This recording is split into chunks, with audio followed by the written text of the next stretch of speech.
હા, હાથ જોડીને માગું થોડું થોડું. મહાદેવને કહીએ છીએ, હે મહાદેવ, હાથ જોડીને માગું થોડું થોડું. આપણું માગવાનું કેમ અમે ખૂટે છે? પણ ભક્તિ માગીએ તો વાંધો નહીં. ભક્તિ, શક્તિ ને સમજણ, આ ત્રણેય માગીએ ને તો ચાલે.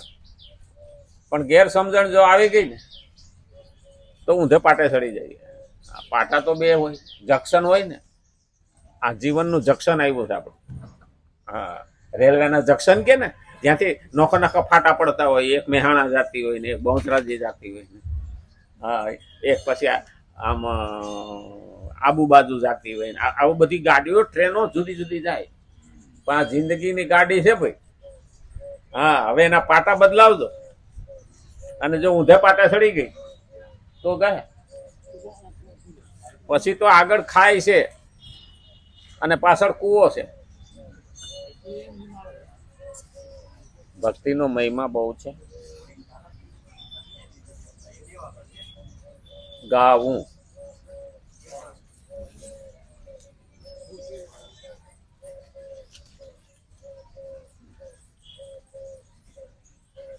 સંસ્કૃતમાં લગભગ અનુષ્ટુપ છંદ ઉપર જ બધું ભગવદ્ ગીતામાં આપેલું છે. 8 અક્ષરે અટકી જવાનું. એમાં ક્યાંય ઉતાવળ ન કરો ને તો ગળું ખેંચાય નહીં. નહીતર 10 શ્લોક બોલી લ્યો ને ત્યાં તો ગળું ધોહરા જેવું થઈ જાય. હા, અને તાળવું માંડે દુખવા.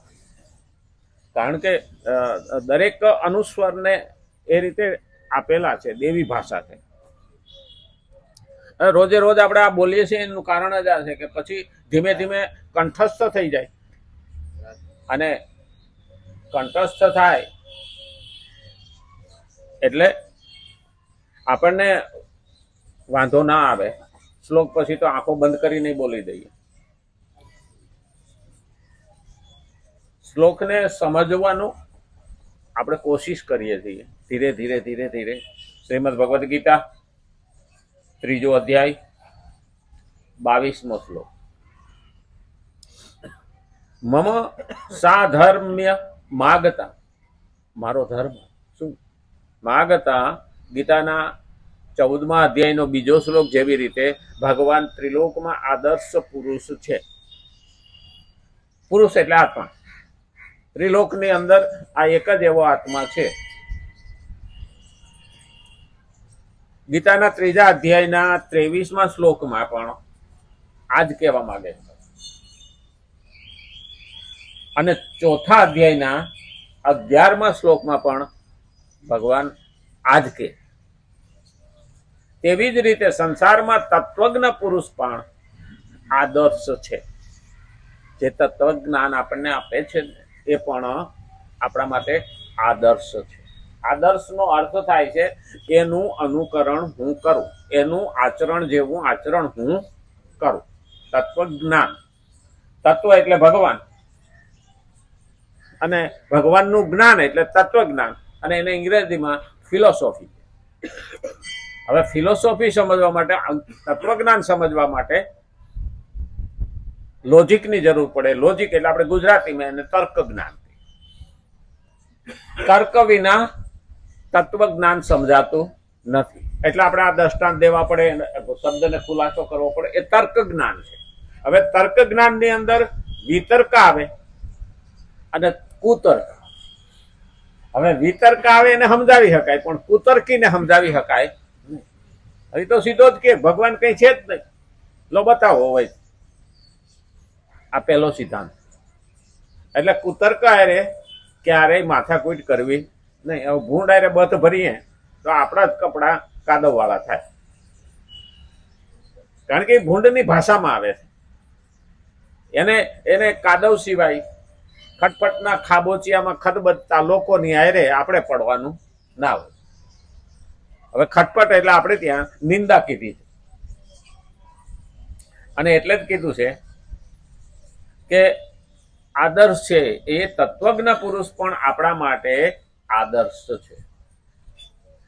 હા, જેમ અરીસામાં ઊભા રહીએ અને સામે આપણું મોઢું ચોખ્ખું દેખાય, આ બાજુ ડાઘ હોય તો પણ એ કહી દે, એ છૂપું રાખે નહીં. તો તત્વજ્ઞાની પણ આપણને જીવનનો અસલ મતલબ કહી દે, મર્મ કહી દે. કારણ કે તત્વજ્ઞાની છે ને એ કથા નથી કરતો. હા, કથામાં તો જો ખરાબ કહી દે પાછા રૂપિયા ભેગા કરવાના હોય 7 દાડામાં, એ ન થાય. હાસું કેવું ને, હા, હાસું કેવું સારું ન લાગે. હાસું કોઈ દી મીઠું ન લાગે, હાસું કોઈ દી મીઠું ન લાગે. સત્ય હંમેશા કડવું હોય. પણ બહેનો છે ને, નાના બાળકને દવા પાય ને તો એ કડવી દવા જ હોય. પણ સારું કરવું હોય એટલે શું કરે, ગોળમાં કે સાકરમાં એને પલાળી અને પછી પી દે. એટલે બાળકને કડવા ભેગું મીઠું ભેળવી, ગળ્યું ભેળવી અને પછી પાય એટલે બાળકના હિતમાં થાય. તો તત્વજ્ઞ છે એ પણ કડવું સત્ય એ આપણને મીઠી ભાષામાં કહે. અનૃત કીધું છે શાસ્ત્રમાં કે સત્ય કો પણ અનૃત. હવે ઘણી વખત આપણને એવું લાગે કે સત્ય કોઈ અનૃત મીઠું હોય, ગળ્યું હોય, ના હોય, તો એને શું કરવું? એને સત્યને મીઠી ભાષામાં કેવું હોય. આપણે કોઈ નાલાયક કહીએ ને તો એનું મગજ જતું રહે, લાકડી લઈને ઉભો થાય આપણા ઉપર, મને છે નો નાલાયક કહેશો. પણ આપણે એને એમ કહીએ ને આ સત્ય કેવું હોય ને તો મીઠી ભાષામાં કહેવાય,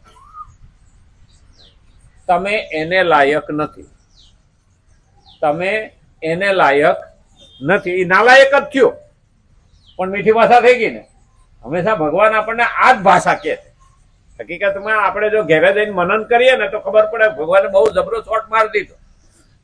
ઘણા શબ્દો તો મારે અહીંયા ગળી જવા પડે, કહેવાય નહીં, અને કહેવા જાય તો ઘણા દુખાઈ લાગી જાય. હા, કારણ કે આપણને આપણી ભૂલ દેખાતી નથી. फिर तो क्या है, चेहरे पे धूल थी और हम आईना साफ करते रहे.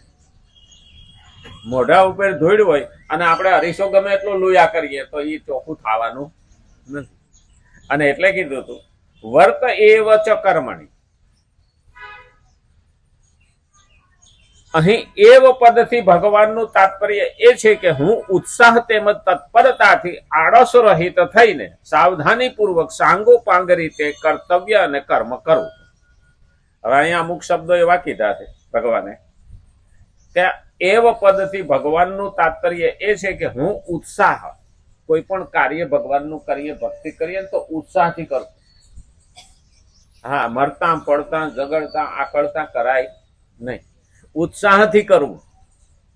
હવે ઘણી વખત 11 રહેતા તો રહી ગયા હોય, પછી બપોર થાય ને એટલે મારે બેટું રોટલામાં ધ્યાન જાય. અરે કે બહુ આજ શાક હારામાં સારું કર્યું છે, પણ આજે 11 છે. એટલે આપણું મન ઉત્સાહમાંથી તૂટી ગયું. પછી ઉત્સાહ ઘટે એટલે શ્રદ્ધા ઘટે, અને શ્રદ્ધા ઘટે એટલે મનમાં હા પેલાનું ભોજનનું મનન ચાલુ થઈ જાય એટલે 11 પાણી ફરી જાય. હા, એટલે પેલું યાદ રાખવાનું, ઉત્સાહથી કરો પણ સમજણપૂર્વક કરો. કોઈનું જોઈને દેખાદેખી કરીને કરવાય નહીં. લાંબા વાહે ટૂંકો જાય, મરે નહીં તો માંદો થાય. એટલે પેલું યાદ રાખવાનું, ડાયાબિટીસ હોય ને એને એકાદશી ન કરવી હો. હા, ઘણાને એવું લાગશે બાપુ ના પાડે, પણ શુગર ઘટી જાય ને દાખલ કરવા. કારણ કે એને ભોજન જોઈએ અને શુગર માપે જોઈએ. હાવ ન ખાય કે વધારે ખાય તોય નડે, હાવ ન ખાય તોય નડે. હા, એટલે મારે કઈ કાકા આવતા હતા ને એને કીધું મરી જાઉં પણ કે હું 11 નો મેલું. મેં કીધું તમને ડાયાબિટીસ છે, તમારે 11 નહીં રહેવાની. હવે ત્યારે હું નવો બેસતો, શરૂઆત કરી હતી, પણ એને ભગવાન ઉપર બહુ વિશ્વાસ હતો. હું પકડી લીધું પછી મુકતા આવડે નહીં. હવે મગજમાં ગાંઠ વળી ગઈ. આપણા મનમાં કેટલીક ગાંઠો છે. હા, ભાગવતમાં તો ધૂંધકારી હાટું થઈને કથા કરી હતી એના ભાઈ ગોકર્ણે, એને તો હાથ જ ગાંઠું હતી. આપણે તો અંદર હજારો ગાંઠો છે, અને એવી ગાંઠ પડી ગઈ છે ને પેલા પતંગ ઉડાડવાના દોરા જેવી કઈ, એ ગાંઠ ખુલે જ નહીં. હા, ત્યાંથી તોડવી જ પડે. એટલે મેં એને કીધું હતું તમારે કોઈ એકાદશી રહેવાની નહીં, અને એનું પાપ તમને લાગે ને તો મારા પુણ્યમાંથી તમે લઈ જજો, એ પાપ મનાવજો મહિનાની. અને એક દિવસ એકદમ શુગર ઘટી ગયો એટલે આપણા 4 રસ્તા ઉપર બેભાન થઈને પડી ગયા. પછી હોસ્પિટલમાં દાખલ કરવો પડ્યો. ડોક્ટરે પછી એને કીધું કાકા જીવતું રહેવું હોય તો એકાદશીના આવા વ્રતો હવે તમારાથી થાય નહીં. તે પછી મહિના મને કે ડોક્ટરનું મહિનો. હું તો પણ એ જ વાંધો છે, તમે સાંભળો છો ભગવદ્ ગીતાને અને ડોક્ટરનું માનો છો, પણ આ ભગવદ્ ગીતા એ જ કહે છે યુક્ત આહાર વિહારસ્ય. 17મા અધ્યાયની અંદર તો ભગવાન શું શું ખાવું, કેમ ખાવું, કેવું ખાવું, કઈ રીતે ખાવું, ક્યાં ખાવું, કોનું ખાવું, બધું જ લખ્યું છે. પણ આપણે તરત જ મન બગડી જાય. એટલે પેલું યાદ રાખવાનું